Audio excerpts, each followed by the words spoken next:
News, आवाज महाराष्ट्राचा। निलेश मोटके मित्र परिवाराच्या वतीनं आयोजित करण्यात आलेल्या मेळावा मोठा उत्साहात पार पडला। या मेळाव्यास आमदार शरद सोनवणे प्रमुख उपस्थित म्हणून उपस्थित होते।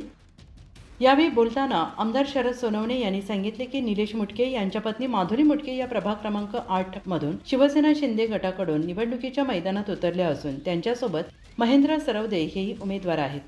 प्रभाग क्रमांक 8 मध्ये यंदाची निवडणूक धनशक्ती विरुद्ध जनशक्ती अशी होणार असल्याचे त्यांनी स्पष्ट केलं आहे। पैशाच्या जोरावर निवडून येणाऱ्या लोकांची दारे सर्वसामान्य जनतेला वाजवता येतात का? जनतेचे प्रश्न ते मनापासून सोडवतात का? हा खरा प्रश्न आहे, असे मत आमदार सोनवणे यांनी व्यक्त केले। माधुरी मोटके आणि महेंद्र सरवदे हे दोघेही सर्वसामान्य कुटुंबातून आल्यामुळे ते प्रभागातील जनतेला सहज उपलब्ध राहतील आणि नागरिकांचे प्रश्न तात्काळ मार्गी लागतील असा विश्वास त्यांनी व्यक्त केला।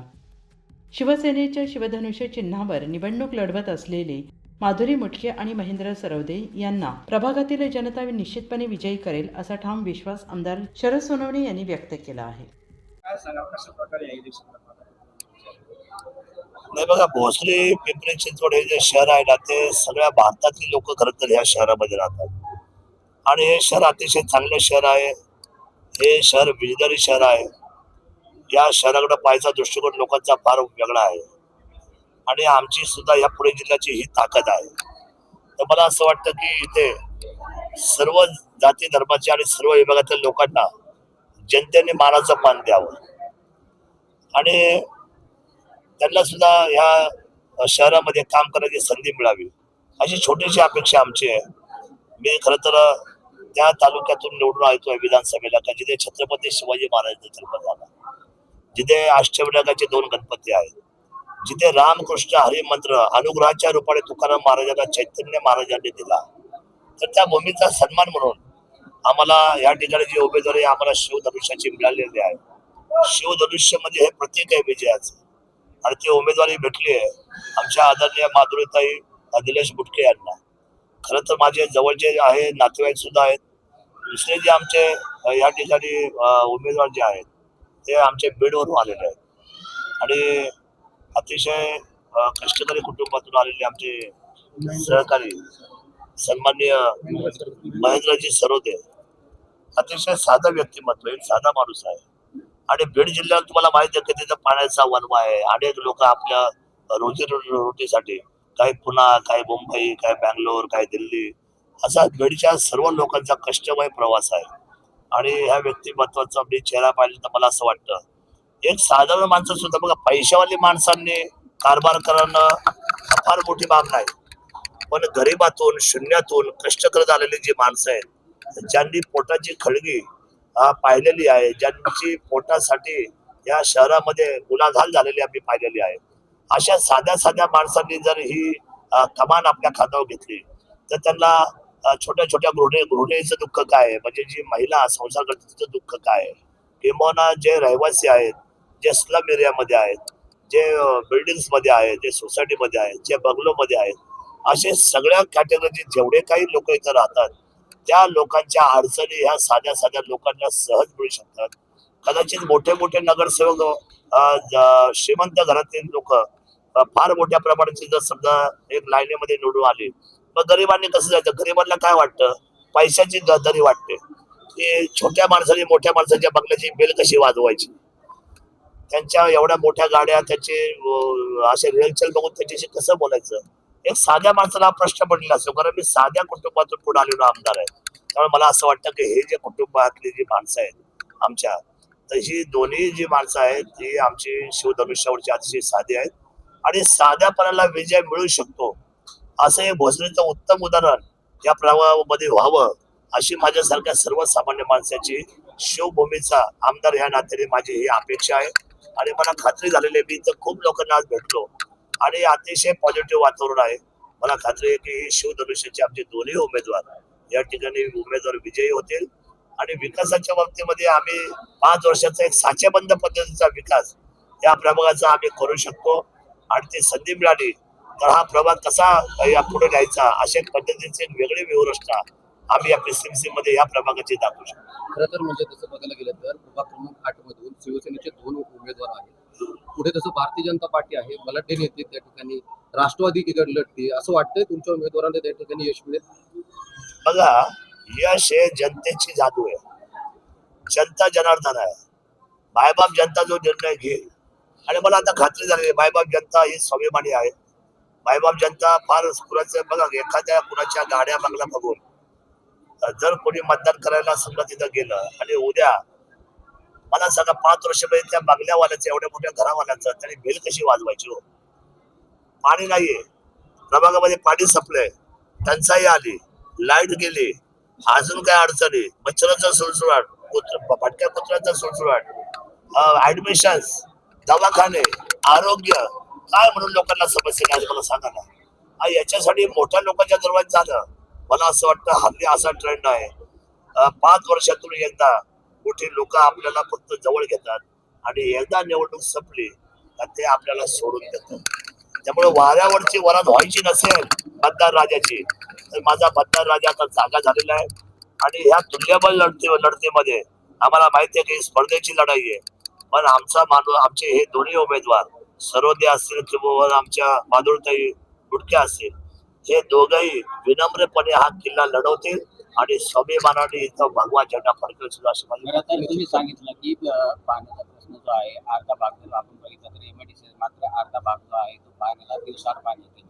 त्याचप्रमाणे आपण जर बघितलं तर या रस्त्यावरती कचऱ्याचे ढिगारे जे आहेत ते पडलेले या ठिकाणी दिसतात. त्याचबरोबर गोल्डन चौक असेल किंवा आत्ताच तुम्ही ट्रॉफिकच्या विळख्यात अडकलेला आपल्याला पाहायला मिळतात. तर ही ट्रॉफिकची समस्या सोडवण्यासाठी तुम्ही आमदार म्हणून त्यांना काय मदत करणार आहात? बघा, आता हा जो प्रश्न आहे हा आता पीसीएमसीचा अर्थातला नाही. ट्रॅफिक हा विषय राज्य शासनाचा आहे.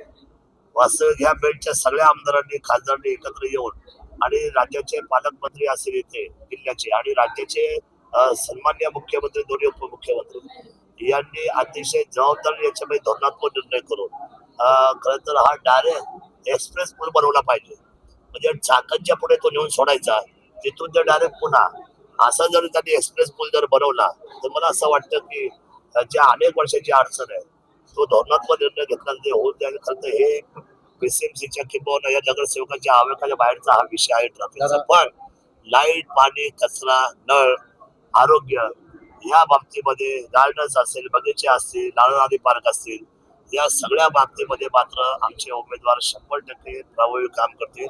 कचऱ्याचा विषय असेल, स्वच्छता असेल, याच्यामध्ये सुद्धा प्रभावी काम करतील. आणि काम हे धोरण असलं पाहिजे आणि विकास हे धोरण असलं पाहिजे आणि त्याच्यावर ही मंडळी काम करतील असं मला विश्वास आहे. आता खरं तर तसं बघायला गेलं तर प्रभागामध्ये म्हणजे भारतीय जनता पार्टीकडे जे उमेदवार आहेत त्यांच्याकडून देखील भरमसाठ पैसा या ठिकाणी निवडणुकीमध्ये वापरला जाईल किंवा राष्ट्रवादीकडून या ठिकाणी वापरला जाईल. परंतु कसं पाहता, इकडे जनशक्ती विरुद्ध धनशक्ती अशी लढाई होतीये, कसं पाहता येतं? काय व्हॅल्यू 5,000चं 5 वर्षामध्ये? मग नागरिकांनी पैसे घेऊन मतदान केलं पाहिजे. 5,000चं काय व्हॅल्यू आहे 5 वर्षामध्ये मला सांगा ना एकदा सर्वांनी. काय व्हॅल्यू आहे 5,000चं? आणि त्या 5,000 देऊन जर समजा तुम्ही मत विकत दिलं किंवा एखाद्या मोठ्या माणसाला टाकलं असं गृहीत धरा तुम्ही म्हटल्याप्रमाणे, धनशक्ती त्यांना दिलं आणि तो माणूस जर 5 वेळा पण तुमच्या दरवाज्यात जर येऊ शकला नाही, आपण सर्वसामान्य माणूस, त्या 5,000चं काय स्वाभिमान राहिलं? मला असं वाटतं की निवडणुका या पैशावर होताच कामा नये. आणि पैसा घेऊन मत द्यायची असेल ना तर तुम्ही आवडीच्या माणसामध्ये की जो आपल्याला सोप्या पद्धतीने मतदान केल्यानंतर भेटेल तो नगरसेवक. जसं माझं उदाहरण आहे, माझ्यासोबत प्रचंड पैसा खर्च झाला. प्रचंड म्हणजे मला तो शब्द आकडा सांगायचा म्हटलं तरी मला भीती वाटते, एवढा पैसा. माझ्याकडे 2 उमेदवार ताकदीचे होते विधानसभेला, प्रचंड पैसा, करोडो रुपये त्याचे आम्हाला म्हणजे मला अंकस्वाद येता येणार नाही. आम्ही एवढा कधी पैसाच नाही पाहिजे. पण साधारण जनतेने तो सगळा पैसा घेतला पण आणि मला रिक्षाच्या चिन्हावर मतदान करून मला मतदान देऊन मला विजय केलं सुद्धा. काय असते धनशक्ती? ही धनशक्ती जी असते ना ती लाभाची आणि लोभाची असते. त्याच्यावर सर्वसामान्य माणसाचा सन्मान राहत नाही. मला असं वाटतं की सर्वसामान्य मतदाराचा सन्मान जर टिकवायचा असेल तर जो माणूस आपल्याला सहज उपलब्ध होईल, सहज, अतिशय सहज, असाच नगरसेवका असाव्यात असं मला संपूर्ण पिंपरी चिंचवड मध्ये वाटतं. पैशाच्या धुंदीमध्ये मत मागणाऱ्या माणसाला तुम्ही घरचा रस्ता दाखवा, मग तो कुठल्याही पार्टी पक्षाचा असू द्या, असं माझं मत आहे. खरं तर चाकण ते जुन्नर करिश्मा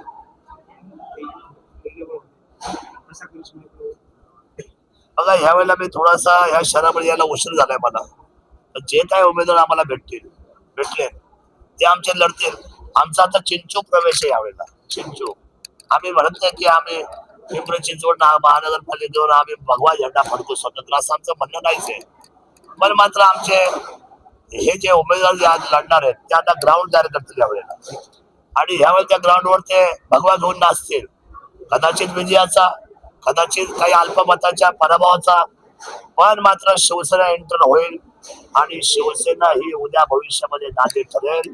आम्हाला कारभार करण्याची जी सवय लागली ती सर्वसामान्य माणसाला विश्वासात घेऊन आणि अतिशय चांगल्या पद्धतीने, अतिशय सोज्वळ पद्धतीने आणि विशेषत्वाने एक चांगला साचेबंद पद्धतीचा विकास कशाला म्हणतात ते एक विजन घेऊन आम्ही मंडळी काम करणार आहोत. नगर विकास खात्याचे मंत्री आदरणीय एकनाथ शिंदे साहेब, जेवढी शहरं आपण पाहतो त्या शहराला आकार द्यायचं काम शिंदे साहेबांनी केलेलं आहे. आणि ठीक आहे, आमचं थोडस यावेळेला काय झालं की शिवसेनेमध्ये 2 विभाग झाले, आमच्याकडे फाटाफूट झाली, लोकसभेला ती अडचण आमची झाली, विधानसभेला झाली. पण आम्हाला खात्री आहे की भविष्यामध्ये शिवसेना हे दमदार पाऊल टाकेल आणि जो करिश्मा चाकण, खेड, जुन्नर, मंचरला झाला तो करिश्मा नाही ह्या वेळेला समजा आम्हाला करता आला, पण विजय मात्र आम्ही काही नगरसेवकांचा आम्ही 100% घेऊ आणि तोच आमच्या आयुष्यातला इथून पुढचे असलेले नाते ठरेल. एकदा तोरणा घेतला तर औरंगजेब हसले, पहिला तोरणा घेतला तर औरंगजेब हसले आणि गालात म्हटले हा सह्याद्रीचा छुवा आहे, याला मी दोन चिमट्यामध्ये पकडून कधी वस्तू फेकून देईल. आणि याने मजल मारली एक माझा तोरणा घ्यायचा, पण तो तोरणा म्हणजे सुरुवात होती. शेवटी 387 किल्ले स्वराज्यामध्ये आले. काय सांगा उद्या काय काळाच्या पोटामध्ये काय त्या ठिकाणी दडलंय. भविष्यामध्ये मला खात्री आहे जर आम्ही सलगतेने काम इकडं केलं तर आम्हाला सर्वसामान्य जनता 100% पिंपरी चिंचवडला आम्हाला निश्चितपणे भविष्यामध्ये प्रभावी यश देईल.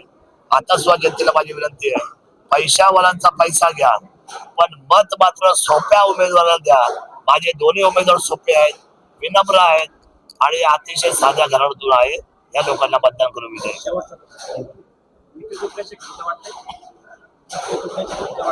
नाही, आम्हाला युती तुटल्याचा आनंदच वाटतो. त्याचं कारण सांगतो, आम्हाला अपंग पक्ष नाही चालवायचा, आम्हाला सक्षम पक्ष चालवायचा. एक दिवस असा येणार आहे, लहरों से डरकर नौका पार नहीं होते और कोशिश करने वालों की कभी हार नहीं होती. हा शब्द आहे आमच्या पक्षाचा. 100% आम्ही ऊर्जित अवस्थेमध्ये येऊ. आज 2 पावलं आम्ही मागे आलोय, पण भविष्यामध्ये मात्र नजर नको आम्ही उंच उडी घेऊ आणि भगवा आज या महाराष्ट्राच्या पटलावर आम्ही गाजू. हा छत्रपती शिवरायांचा भगवा आहे. हा थोडा वेळ जरी मागे आला असेल काय शिवरायांनी तह नाही केले का? शिवाजी महाराजांनी पण अनेक तह केले, पण शिवाजी महाराजांनी स्वराज्य थांबलं नाही, आटके पार गेलं. आमचा भगवा जरी आज थोडा मागाला असेल पण मात्र इथून पुढे तो तेवढाच ताकदीने पुढे जाईल. युती तुटल्याची बिलकुल सुद्धा वाईट वाटत नाही, उलट आनंद साजरा करतो. स्वतंत्र पक्ष, स्वतंत्र तयारी आणि प्रत्येकाने आपापल्या पक्षाचं कार्यकर्त्यांना बळ द्यावं ही लढाई कार्यकर्त्यांची आहे. पक्ष कार्यकर्त्यांची जेव्हा चालतो स्वयंपूर्ण व्हावं. आम्हाला अपंगत्वाची इथून पुढे लढाई मान्य नाही. जे करावं ते स्वयंपूर्ण करावं अशी आमची भावना. धन्यवाद. पुणे तसेच पिंपरी चिंचवड आणि महाराष्ट्रातील महत्त्वाच्या आणि ताज्या बातम्या पाहण्यासाठी महाराष्ट्र 18 न्यूज चॅनलला यूट्यूबवर सबस्क्राईब करा आणि बेल आयकॉन प्रेस करा.